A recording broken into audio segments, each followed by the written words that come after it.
Welcome to the channel. You're watching Texas Silver. I have Patara with me from Appalachia's Homestead. Did I say that right? Appalachia. Appalachia. I knew I was going to mess it up. We're working on it. And of course, y'all know Jeremiah Babe. We came to, what is this town again? You're in Newport, Tennessee, which is in Cott County, on the edge of North Carolina. Okay, so today Patara took us out to all the areas in North Carolina and Tennessee that were devastated by the storm, and we just want to thank you so much for having us and spending the day with us and showing this, bringing this stuff to the world, because the news channels out there are not bringing this to y'all to let y'all know what's really going on.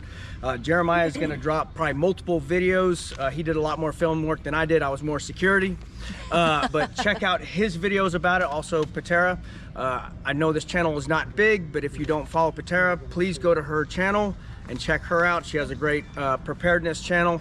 Very smart lady, knows how to do all the canning and the goats. And do you want to talk about your channel a little bit, about what you... Well, it started out as a homesteading channel and self-reliance. And obviously, as we've progressed over the last 10 years, got through COVID, et cetera, obviously the focus has more changed and focused in on self-sufficiency, preparedness, all the things to ensure that you're going to be here tomorrow, you know. Awesome.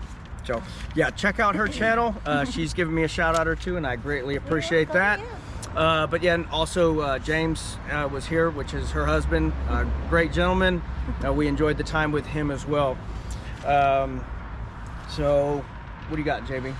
I would like to thank you, Enrique, for getting us here. Enrique with logistics, you security, and a lot of driving. Tara, thank you for having us. James, thank you for having us. Yes. Learned a lot today. It really made me think about how unprepared I might be, because of what we saw today was a real eye-opener. And when I get back home, definitely gonna tie up some loose ends with preparations. I will say this: if there's one person that they wanted us to meet, there were so many comments over the last couple of weeks. You got to get out to Tennessee. You got to go see Patara. Get out there. Hundreds of people. So we did it. I hope everybody enjoyed it. Thanks for having us, and hopefully we'll see you again. I don't feel like I've just done a collaboration. I feel like I've made closer friends. So That's awesome. It's come on out this way, JB. We'll be back. Lots of friends, lots of We'll be friends. back. Yes. Well, what you were saying though, I think real quick, if I may add, the whole point of everything that you say, the whole point of everything he says, and things I've murmured along the way, in terms of talking about preparedness, you may not be the person that's home was washed off the foundation.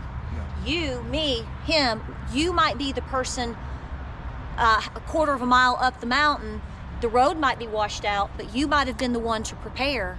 And so you're the one that is immediate help. Whether it is your skill sets through self-defense, whether it is you knew to have basic water, food, medication, knew how to forage, all the basics. Those are the people immediately that saved their communities. And that's what I'm trying to, and I know you are as well, trying to drive home, you know. Good. So Patara, I know a couple other YouTubers, other people reached out to you and wanted to come out here but didn't.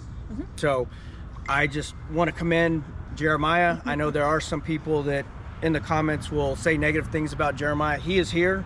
He said he was coming here, and we came out here to bring this to you. So that just speaks volumes of his character and why he's one of my best friends. And then I want to commend you, because you're the real deal. You're out there trying to help people wake up the country of what's really going on here, and the citizens need to know this stuff, because the news isn't telling us what is really going on. And I commend you for doing that, for helping and walking the walk. I know you have your homestead with all the animals, and you know what you're doing. And then I found out you're a black belt in Krav Maga. That's awesome. So my hat's off to you, especially you being a female. It's just amazing. Speaks volumes of of your character, and I just thank you. Want to let you know that it's an amazing thing. And we have a lot of respect for people who just don't make excuses, and we see so many people making excuses, especially now that times are changing, they're getting difficult. oh, you know, you're telling people to do this and this, now they don't have any money. But what were they doing 5, 6, 7 years ago? Right. You've made sacrifices. Yes. I know I've made sacrifices. Aaron, Enrique, we all make sacrifices to get where we're at, to have these preparations. And yet, people, they fill up the football stadiums, the baseball stadiums, the basketball stadiums. They go to Walmart, they buy stuff they don't need, they spend money on $8 lattes, and yet they'll say, I don't have any money. Why are you telling people to buy stuff they don't have any money? So what about sacrifices? How important is it now, especially now, to make some sacrifices in your life so that you are prepared for a disaster, economic, a natural disaster, a man-made disaster? We can all go, oh, you know, you're telling people to do this and this and this, but those same people are still buying $8 lattes and going to football games when they should be spending their money wisely. Well, if those people walked with us for 2 hours today, they'd have a totally different perspective on exactly what they should be doing. Yeah. So they are aloof from what's happening, and they're being kept aloof from the knowledge in terms of what is the truth.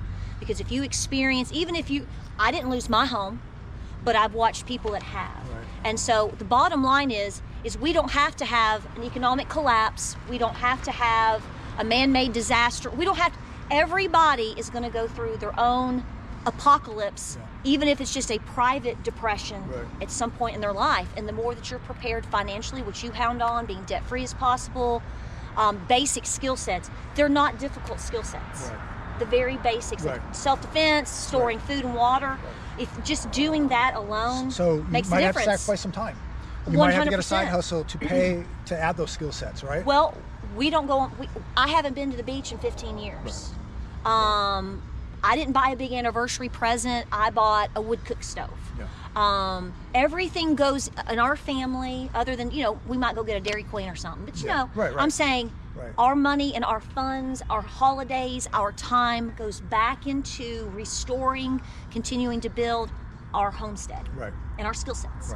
Right. And that's a way of life. That's our way of life. And this is your lifestyle now. You're walking the walk. This is your your walk of life, your lifestyle. And so I think that's what people don't quite get, that, you know, if you really believe what's coming, you better change your lifestyle real quick. Yesterday. Yeah. Yesterday.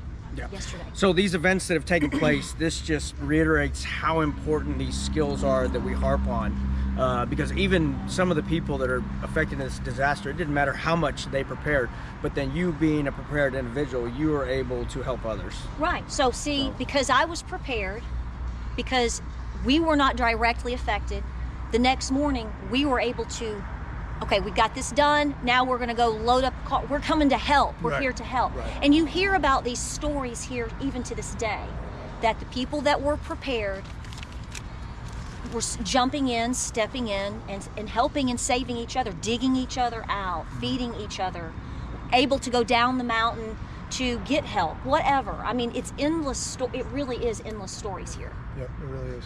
And it's an example as to why it's so important. Yeah, it just hit home for me that, I mean, I feel I'm a pretty prepared individual, and I think heavier on the security side and the mental side. But, you know, if something were to come through where I'm at, I don't know that I'd be able to deal with all that.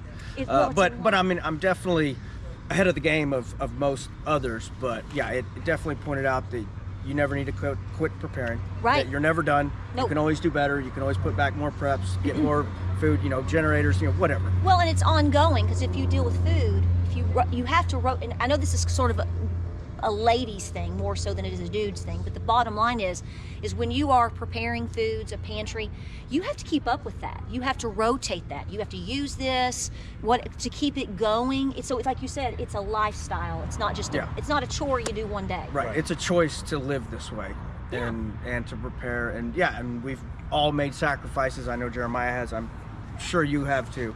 So yeah, it's just when you see this though, it's like, wow, I might have to make some more sacrifices, because nothing could prepare you to that for what we saw today. Nothing. Nope. No. I'll ask you a question. The election, is it going to change things? Do we expect the utopia if Mr. T wins? Will it change anything? What are your thoughts? I'm praying Mr. T gets in. I don't have a problem telling everybody that. I'm voting this week. Go vote.